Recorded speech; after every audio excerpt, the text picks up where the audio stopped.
تلک الرسل فضلنا بعضهم علی بعض، ایک بہت اہم قانون بیان ہو رہا ہے،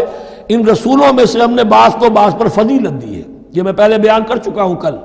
تفریق بین الرسل کفر ہے، تفضیل یہ قرآن سے ثابت ہے، کوئی افضل ہے اور کوئی مفضول ہے، کسی کو کسی اعتبار سے فضیلت ہے، کسی کو کسی اور اعتبار سے فضیلت، جزوی فضیلت ہے مختلف لوگوں کی ہو سکتی ہے، کلی فضیلت تمام انبیاء اور رسول پر محمد رسول اللہ کو حاصل ہے۔ تلک الرسل فضلنا بعضهم علی بعض منهم من کلم اللہ، ان میں سے وہ بھی تھے جن سے اللہ نے کلام فرمایا، حضرت موسیٰ علیہ السلام،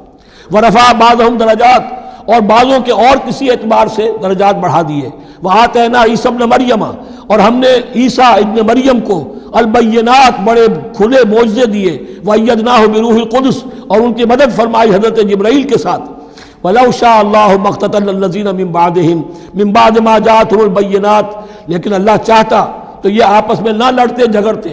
نہ یہودیوں کی آپس میں جنگیں ہوتی، نہ یہودیوں نصرانیوں کی ہوتی، نہ نصرانیوں کے فرقے ایک دوسرے سے لڑتے۔ وَلَوْ شَاءَ اللَّهُ مَا اقْتَتَلَ الَّذِينَ مِن بَعْدِهِمْ مِن بَعْدِ مَا جَاءَتْهُمُ الْبَيِّنَاتُ، اس کے بعد کہ ان کے پاس واضح تعلیمات آ چکی تھیں، وَلَٰكِنِ اخْتَلَفُوا، لیکن انہوں نے اختلاف کیا، فَمِنْهُم مَّنْ آمَنَ وَمِنْهُم مَّنْ كَفَرَ، ان میں وہ بھی ہیں جو ایمان لے آئیں گے اور ان میں وہ بھی ہیں جو کفر پر اڑ گئے ہیں۔ وَلَوْ شَاءَ اللَّهُ مَا اقْتَتَلُوا، اگر اللہ چاہتا ان پر لازم کر دیتا، یعنی جبراً تکوینی طور پر، تو اختلاف نہ کرتے جھگڑتے نہ، ولیکن اللہ یفعل ما یرید، لیکن اللہ تو کرتا ہے جو چاہتا ہے۔ اللہ نے جو دنیا کو اس حکمت پر بنایا ہے کہ یہ دنیا کی زندگی آزمائش ہے، آزمائش کے لیے آزادی دی ہے، تو جو شخص غلط راستے پر جانا چاہے اسے آزادی ہے، جو صحیح راستے پر آنا چاہے اسے آزادی ہے۔